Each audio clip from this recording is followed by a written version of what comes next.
So let's just round off today then with just this understanding then that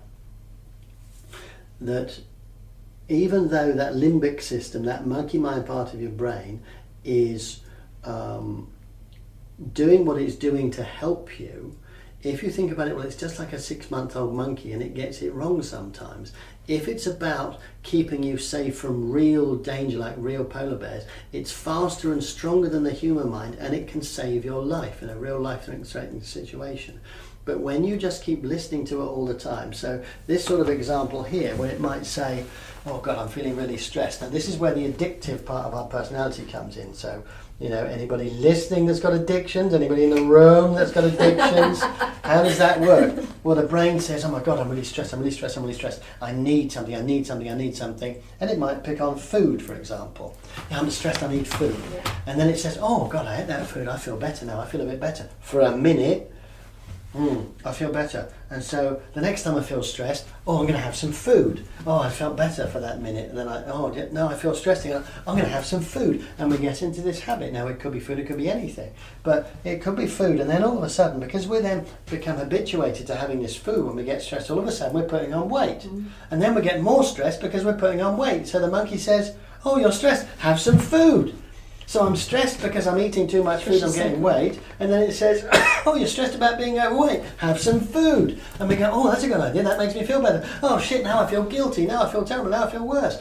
Oh, have some food. Oh, now I've had another bunch, I feel better now for the few seconds I was eating that, but suddenly, now I feel guilty and I feel more stressed because have some food. Do you see? Now, when we go through this, again, we get into this pattern, but it could reach for anything. So food as an example, but it could reach for, it could become, obsessive compulsive about things. Oh, I've got to do this, I've got to line my shoes up, or I've got to clean my teeth for 3 hours, or all the other things that we do which may be obsessive compulsive.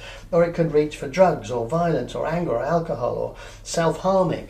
Obviously there's more and more self-harming happening, and again, it's one of the ways of, I've got to have a release, I've got to find some way of managing this situation, yes?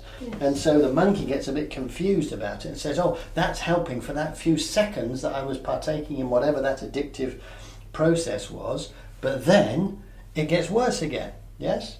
Does that make sense? And so it can end up getting us even leading towards, suicide or, withdrawal, where we just want to hide in bed and we don't want to speak to anybody and we can't deal with anything because we get stuck in these kind of negative, repetitive loops, these patterns. Does that make sense? Yeah, okay.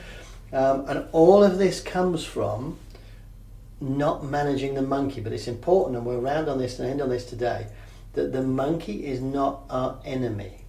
Okay? It is there to protect us.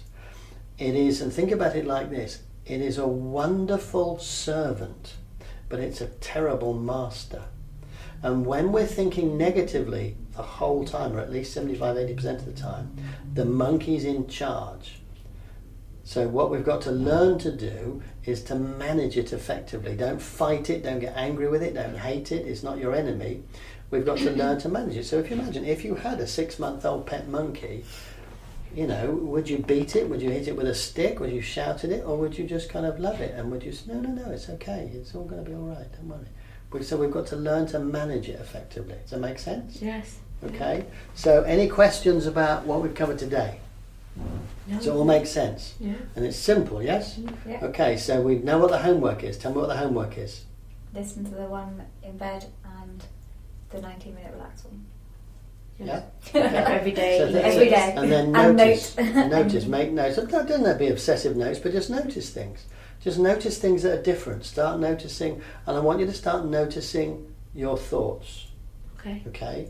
Now this might be a bit alarming, and you may even think, my God, I'm getting worse. You're not getting worse. You're just noticing how bad you've been. Okay, because I want you to bring attention to it. Notice these thoughts. Notice the stories in your head.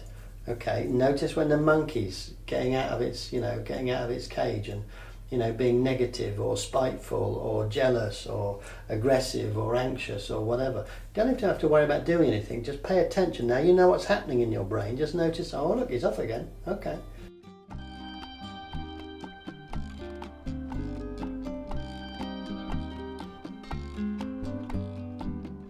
Hi, this is Kerry with an update on how my Mindful Month is going.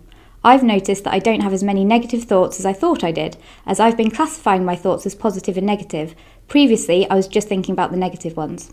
I've used the sleep track for 6 days and the relaxation track for 3 days. Things I'm pleased with: I'm waking up in the mornings without feeling as groggy. I have not used the snooze function on my alarm as much, and that means I've got into work earlier and secured the best parking spaces. Things that I'm finding challenging is finding time during the day to use a relaxation track, as the first time I used it I ended up falling asleep afterwards due to being exhausted from a very busy week. Hi, my name is Sam and I'm giving you an update on how my mindful month is going. I've noticed that when I say I don't care, I actually mean I don't care. I was in work and someone had said something about me and they were gossiping, so I thought in my head I don't care and actually meant I don't care. I also noticed that I've been sleeping well, but I still struggled to get up in the morning, and I relax better when I listen to the relaxation track.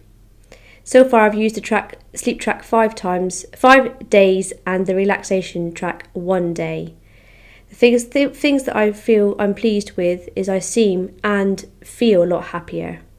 The things that I still find a challenge, I'm still battling with my anxiety, low self-esteem and confidence.